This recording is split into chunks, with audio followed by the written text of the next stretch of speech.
Hi guys, कैसे हो आप लोग। मैं मौलिक एंड मैं वापस से कंटिन्यू कर रहा हूँ पार्ट 4 के साथ।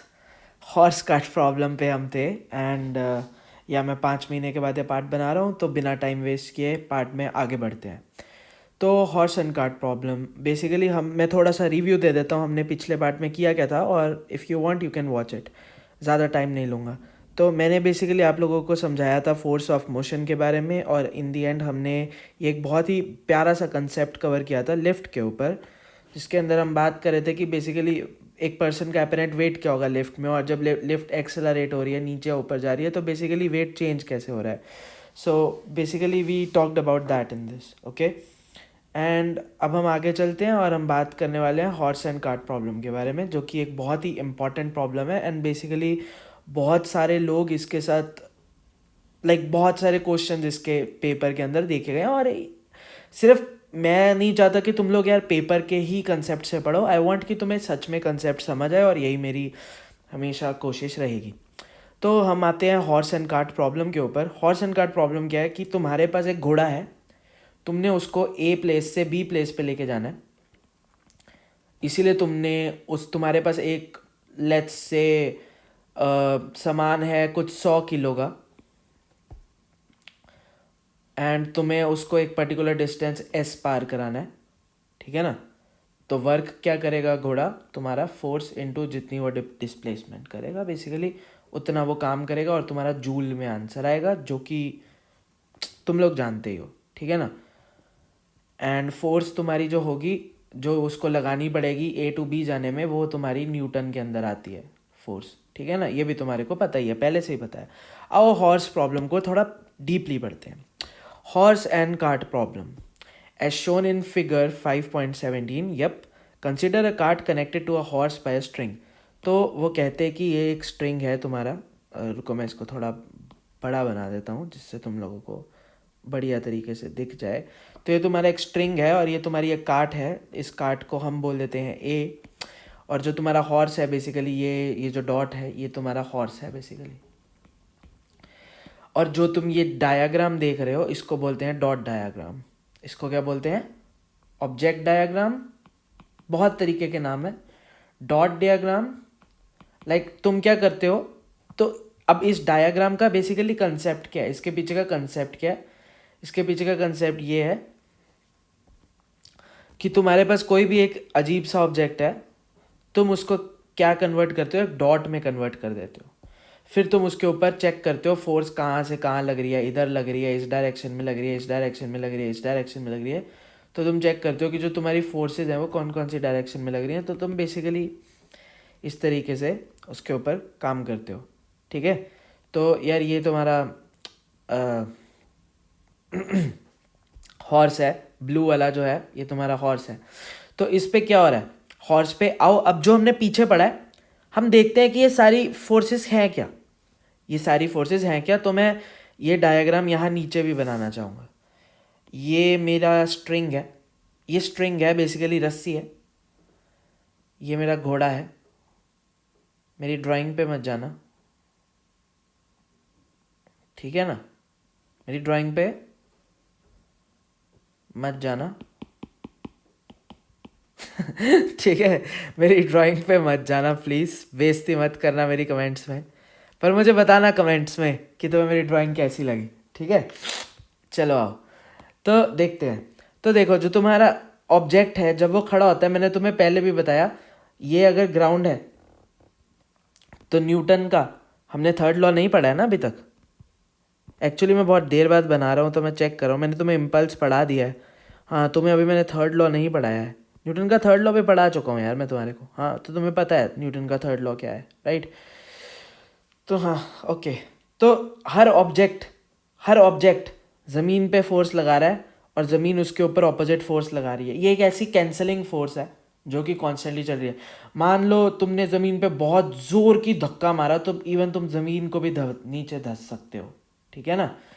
तो that's the basic concept to that. तो तुम्हारे पास ये ज़मीन है, तुम्हारा जो घोड़ा है वो इस ज़मीन पे खड़ा है, और ये मैं ज़मीन को ऐसे डेजिग्नेट कर रहा हूँ ताकि तुम लोगों को डिफ्रेंशिएट रहे, ठीक है। तो जो तुम्हारा घोड़ा है वो ज़मीन के इधर फोर्स लगा रहा है और जो ज़मीन है वो उसके इधर फोर्स लगा रही है। अब इसको ही उन्होंने डॉट डायग्राम में ऐसे रिप्रेजेंट किया। तो जो एक घोड़ा है इसको मैं अब एक डॉट मानता हूँ, इस घोड़े को मैं क्या मानता हूँ, डॉट। तो ज़मीन पे ये घोड़ा फोर्स लगा रहा है, हम डायग्राम की हेल्प ले लेते हैं। ज़मीन पे एक घोड़ा फोर्स लगा रहा है W, और ज़मीन इसके ऊपर एक नॉर्मल फोर्स लगा रही है। नॉर्मल फोर्स क्यों कहते हैं, देखो परपेंडिकुलर,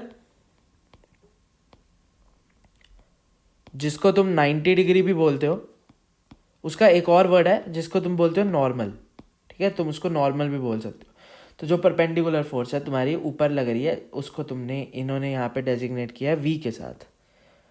तो मैं ये डायग्राम से ही समझा देता हूँ। देखो ये जो V फोर्स है ये तुम्हारी नॉर्मल फोर्स है, ठीक है, और ये जो W फोर्स है ये घोड़ा है जो ये ज़मीन पे लगा रहा है, और V फोर्स है जो ये तुम्हारे ऊपर लग रही है, ठीक है।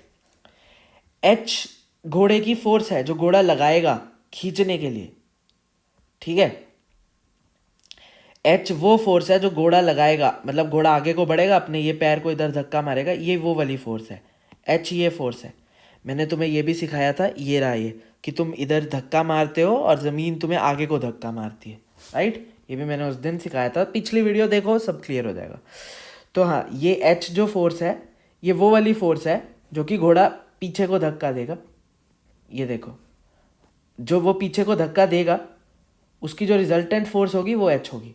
मतलब ये जो घोड़ा पीछे को धक्का दे रहा है F, इसकी जो रिजल्टेंट फोर्स यहाँ पे आ रही है वो H है, ठीक है। और मान लो मैंने अब एक तुम्हारा फ्रेंड है कामू, और एक फ्रेंड है तुम्हारा चोमू, ठीक है। तो कामू और चोमू ने दोनों ने रस्सी को पकड़ा हुआ है। अब चोमू इस साइड को खींच रहा है रस्सी को, और कोमू इस साइड को खींच रहा है रस्सी को, तो रस्सी के अंदर जोर पड़ेगा, है ना, जोर पड़ेगा रस्सी में। तो अगर घोड़ा इस साइड से खींच रहा है रस्सी को, खींचने की टेंडेंसी को टेंशन बोला जाता है। फिजिक्स में खींचना, किसी स्ट्रिंग में खिंचावट आना, मतलब जब फोर्स इधर और इधर को लग रही है उसे टेंशन बोला जाता है। अब तुम पूछोगे सर टेंशन की डायरेक्शन कैसे पता चलेगी, है ना, क्योंकि जो टेंशन है वो एक ऐसी फोर्स है जो कि डायरेक्शनल लगती है ना, तो उसकी तो डायरेक्शन भी पता होनी चाहिए सर, या भैया, सर तो मत बोलना, भैया ही बोलना। तो देखो कैसे पता लगाते हैं, जिस डायरेक्शन में तुम्हारी नेट फोर्स लग रही है तुम उसे खींच रहे हो, मतलब जो घोड़ा है उसे खींच रहा है तो वो इस डायरेक्शन में फोर्स लगा रहा है, और क्योंकि जो ये लिंक्ड फोर्स है ये काट के साथ ऐसे लिंक्ड है। मतलब इसमें ऐसा है कि तुम ऑब्जेक्ट पे जाओ, इस ऑब्जेक्ट पे कहाँ फोर्स लग रही है, यहाँ पे खड़ के छाता खोल दो, तुम छाता खोलोगे छाता इस डायरेक्शन में खुलेगा, है ना। अब घोड़ा किस डायरेक्शन में फोर्स लगा रहा है, घोड़े पे खड़े होके छाता खोल दो, छाता मतलब अम्ब्रेला खोल दो, अम्ब्रेला इस डायरेक्शन में खुलेगा। तो जो घोड़ा है वो काट पे इस डायरेक्शन में टेंशन लगा रहा है और काट उस पे आगे की डायरेक्शन में टेंशन लगा रही है। तो बेसिकली ये तरीका है, ये जो ये वाला ये मैं एग्जांपल से समझाऊंगा आगे, ठीक है, टेंशन मत लेना। तो बेसिकली ये सारी जो नेट फोर्सेज हैं ये वर्क कर रही हैं घोड़े के ऊपर। Initially the horse presses the ground with the force F, जैसा मैंने तुम्हें बताया, ठीक है। F ये वाली फोर्स है और जो उसकी नेट फोर्स है वो H है। The reaction R on the ground acts on the horse in the opposite direction. The reaction R has two rectangular components. तो जो रिएक्शन R है ये मैंने तुम्हें कंपोनेंट भी उस दिन सिखाए थे, ठीक है ना। R अगर ये उसका थीटा है तो जो H है वो होगा R cos थीटा, और जो V है वो होगा R sin थीटा, ठीक है ना। मैं कलर दूसरा ले लेता हूँ, रुको इसको थोड़ा सही से करके बढ़िया तुम्हें ताकि क्लियर दिखे, है ना। तो जो तुम्हारी R है, अगर ये थीटा है तो ये तुम्हारा R cos थीटा है। देखो थीटा यहाँ लेने में भलाई है क्योंकि फिर तुम इसको भी थीटा बोल सकते हो और तुम्हारे पास बहुत सारे एंगल आ जाएंगे। तो जो तुम्हारा V है, अगर तुम इसको रोटेट करो, अपने फ़ोन को ऐसे रोटेट करो इस डायरेक्शन में, मतलब अगर तुमने फ़ोन अपना ऐसे पकड़ा हुआ है तो इसको ऐसे रोटेट करो और तुम्हें दिखेगा कि जो ये थीटा है ये इस डायरेक्शन में, जो थीटा के दूर वाली साइड है, मतलब थीटा अगर इधर है तो थीटा के जो दूर वाली साइड है वो हमेशा साइन की होगी, तो तुम उसको लिख सकते हो आर साइन थीटा। मतलब जो तुम्हारी एच फोर्स लग रही है वो बराबर होगी आर साइन थीटा के। आ जाएगा, टाइम के साथ आएगा। और जो थीटा के साथ, जो थीटा से प्यार करती है साइड, जो थीटा के साथ है वी, वो बराबर होगी आर कॉस थीटा के। हमेशा आर की वैल्यू ली जाएगी। यही एक है जिसको तुमने ऐसे और ऐसे तोड़ दिया, ठीक है ना। इसको तुम ऐसे भी समझ सकते हो। मान लो मैंने एक पेपर का पीस लिया, दिस इज पेपर, और मैंने उसको नीचे गिराया और हवा इस डायरेक्शन में चल रही है। मान लो विंड चल रही है 2 किलोमीटर पर आवर की स्पीड से। मैंने पेपर को गिराया, विंड इसको इधर धक्का मारेगी, पेपर पर फिर भी नीचे जाएगा, विंड इसको इधर धक्का मारेगी, नीचे गिराया, धक्का मारेगी, है ना। तो पेपर कुछ ऐसे मोशन में ज़मीन पे आके गिर जाएगा। अगर मैं यहाँ से गिराऊंगा तो हवा के कारण पेपर कुछ यहाँ पे आके तुम्हारा गिरेगा। तो हुआ क्या, शिफ्ट आया, ये तुम्हारा शिफ्ट आया। अगर मैं ये डॉट्स को जोड़ूँ, अगर मैं ये वाले डॉट्स को जोड़ूँ तो तुम्हारा ये वाला शिफ्ट आया ओरिजिनल से। ओरिजिनल तुम्हारा पेपर ऐसे गिरना चाहिए था अगर कोई हवा नहीं चल रही होती, है ना। ये शिफ्ट आया, बेसिकली यही शिफ्ट आर है। आर को सिर्फ तुमने लिखा उस तरीके से है। जो तुम्हारा ये आर है ये तुम्हारी नेट है, मतलब जो तुम्हारी ये लाइन है ये तुम्हारी आर है बेसिकली, ठीक है। तो तुमने इसको 2 कंपोनेंट में डिवाइड कर दिया। ये जो तुम्हारा आर है, एक तो तुम इधर को जा रहे हो, एक तो तुम नीचे को आ रहे हो, ठीक है ना। बेसिकली आर यही है।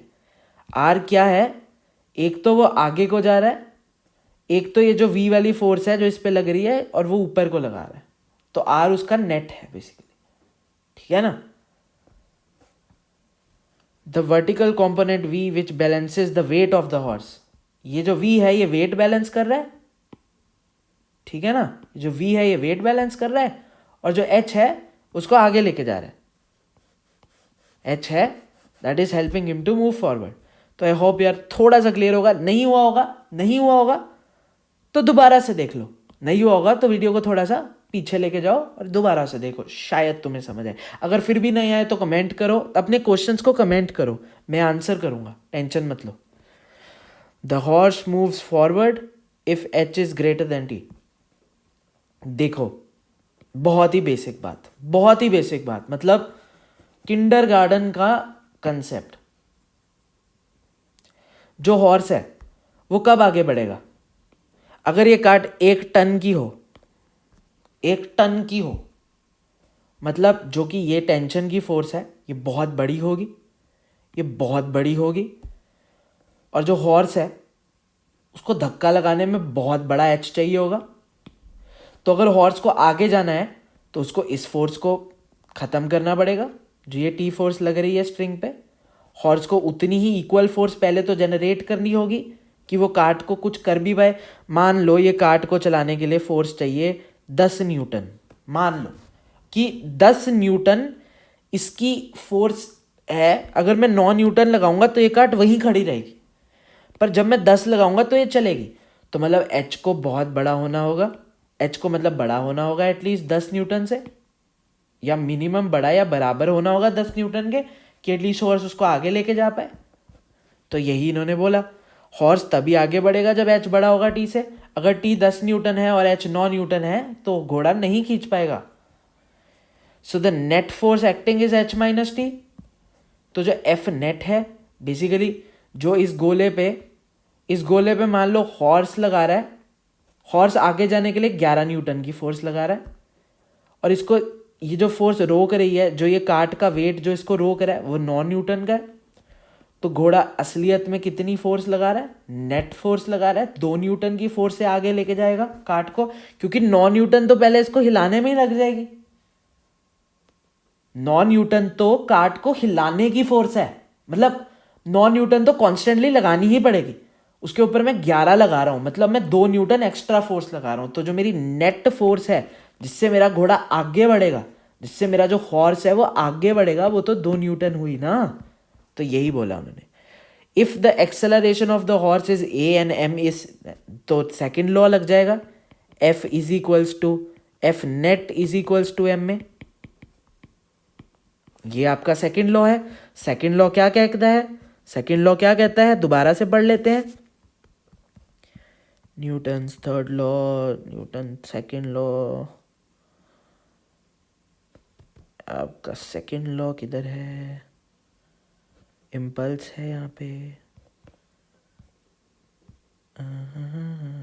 ये रहा, ये तो इसका कॉन्सिक्वेंस है। The second law of motion is a vector law. Second law हमें यहीं कहीं मिल जाएगा गाइस, ये रहा। A unit force is defined as the force which is produced by acceleration on the body of unit mass, है ना। आप देख सकते हो फोर्स एक वेक्टर है इसके अंदर। सेकेंड लॉ की डेफिनेशन भी लिखी हुई है इसके अंदर। It states that the rate of change of momentum of a body, rate of change of dp by dt ही तो फोर्स होती है, dp बाई dt फोर्स होती है। तुम्हें एंड में एक बहुत बढ़िया बात बताऊंगा, अगर एंड तक रुकोगे तो एक बड़े कमाल की चीज बताऊंगा। You die because, like, if you fall, you die because, why do you die? इसका आंसर बताऊंगा एंडिंग में। चलो जल्दी चलते हैं, इतना ना तुम्हारे पास टाइम है ना ही मेरे पास। चलो, the cart moves forward with t greater than f. In that case, the net force acting on cart is t minus f. अरे हम इसके बारे में बात ही करना भूल गए मेरे दोस्तों, एफ है फ्रिक्शन। अगर तुम आगे जा रहे हो तो फ्रिक्शन हमेशा तुम्हारी मूवमेंट के ऑपोजिट डायरेक्शन में लगती है। फ्रिक्शन मूवमेंट के ऑपोजिट लगती है, फ्रिक्शन हमेशा मूवमेंट के ऑपोजिट लगेगी। फ्रिक्शन का मतलब क्या है, तुम्हें रोकना। अगर तुम आगे भाग रहे हो, मैं तुम्हारी शर्ट पकड़ लूंगा, तुम्हें पीछे को रोकने की कोशिश करूंगा, वो फ्रिक्शन होगी, मैं तुम्हें रोक रहा हूं। तुम्हें क्या चीज रोक रही है, वो फ्रिक्शन है, ठीक है ना। तो जो कार्ट है जब वो आगे चलेगी तो वो टी फोर्स से आगे चलेगी, है ना, क्योंकि to every action there is an equal and opposite reaction. तो मैं एच को टी कह सकता हूँ, या तुम इवन कह सकते हो कि वो एच फोर्स से आगे चलेगी और उस पर फ्रिक्शन लगेगी, तो नेट फोर्स क्या हो जाएगी, एच माइनस टी और टी माइनस एफ, क्योंकि टी बड़ा होना चाहिए एफ से। अगर फ्रिक्शन फोर्स ही बड़ी होगी तो तुम इसे हिला भी नहीं पाओगे, ठीक है ना। The weight of the cart is balanced by the reaction of the ground acting on it. वही सेम चीज जैसे घोड़े में थी। तो रिएक्शन फोर्स क्या करती है, बेसिकली वेट को संभालती है। ओके, तो एफ कार्ट का मास है और ये एक्सेलरेशन है, तो कुछ खासा मुश्किल नहीं था। आओ जल्दी से इसको विजुअलाइज करते हैं पॉइंट डायग्राम्स की मदद से, जो कि मैंने तुम्हें बोला ही था। कार्ट नीचे फोर्स लगाता है, कार्ट ऊपर फोर्स लगाता है, और ये ग्राउंड है, इसको ऐसे समझ लेना, ठीक है ना। घोड़ा आगे जाने के लिए एच फोर्स लगाता है, उस पर टेंशन पीछे टी की लग रही है।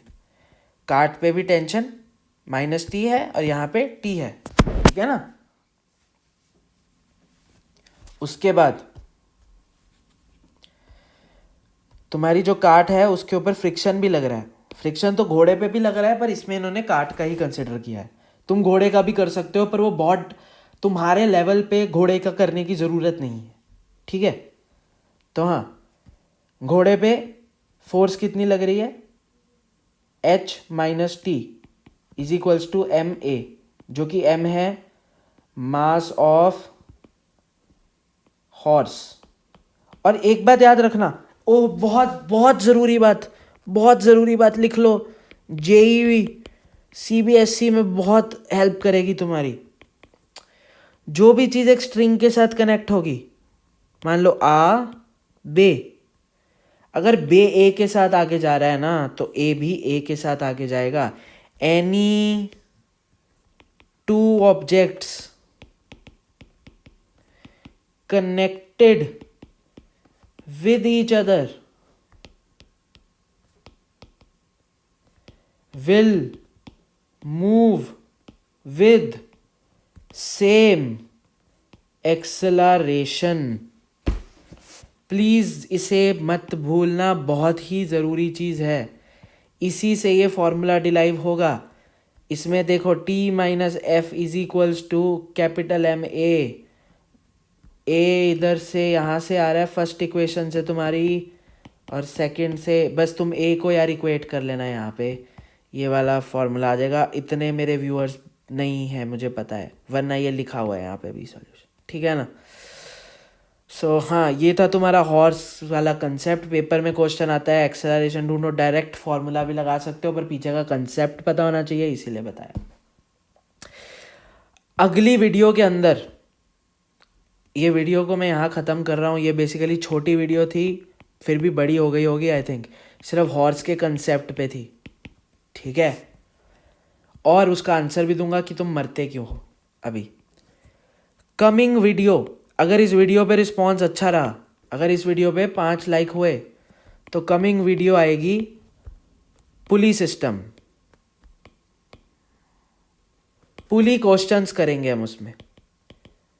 इवन जेई के क्वेश्चन चाहोगे तो वो उठाएंगे, पर सबसे पहले मैं सीबीएसई के क्वेश्चन भी कराऊंगा. अगर मैंने ये पुली का कंसेप्ट समझा दिया, मैं 100% गारंटी देता हूँ कि तुम्हारा कभी पुली वाला क्वेश्चन गलत नहीं होगा. मेरे टीचर ने मुझे ऐसे पढ़ाया है. मैंने फिजिक्स वाला सर से पढ़ा है, उनसे भी तुम जाके पढ़ सकते हो अगर चाहो तो. ठीक है, पर मैं उन दोनों से, मतलब मैं तुम्हें अपने टीचर का प्लस मेरे एक्सपीरियंस का मिक्स करके पढ़ाऊंगा, तो एक नया मेरा एक्सपीरियंस, मतलब वो मेरा तरीका होगा. पुली के क्वेश्चन कराऊंगा इतने बढ़िया बढ़िया, ऐसे मतलब तुम्हें क्वेश्चन कराएंगे ऐसे. तुम एक स्लोप पे हो, इधर एक ऑब्जेक्ट है, इधर खड़ा है, एनसीईआरटी के बैक क्वेश्चन करेंगे अगली वीडियो में. अगर इस वीडियो का अच्छा रहा और मुझे कमेंट्स भरे हुए चाहिए कि वी नीड दैट, तो यार मोटिवेशन मिलता है. प्रॉब्लम है मैं बहुत लो चल रहा हूँ मोटिवेशन में, मुझे तुम लोगों की मोटिवेशन की बहुत ज़रूरत है. अब आ जाते हैं इस वीडियो के एक बहुत ही प्यारे क्वेश्चन पे, जो कि मैंने तुम लोगों को पहले पूछा था. How do we die while free fall. The law responsible is second law. मान लो तुमने सुसाइड करने का सोचा, चलो सुसाइड नहीं बोलते, मान लो तुमने बंजी जंपिंग करने का सोचा. तुम्हारे ये रोप बंधा हुआ है, और इससे हम टेंशन का कंसेप्ट भी क्लियर करेंगे. तुम्हारा वेट इतना ज़्यादा है, मतलब मान लो ये स्ट्रिंग है, और ये जो स्ट्रिंग है इसकी जो टेंशन वैल्यू है वो 10 न्यूटन की है. मैंने इस पे ऑब्जेक्ट टांग दिया, जो फ्री फॉल पे गिरते गिरते भी, फ्री फॉल तो नहीं, जब वो गिरेगा उसके वेट से जो फोर्स जनरेट होगी वो होगी 100 न्यूटन की. और ये जो स्ट्रिंग है ये कहीं पे ऊपर कनेक्टेड है.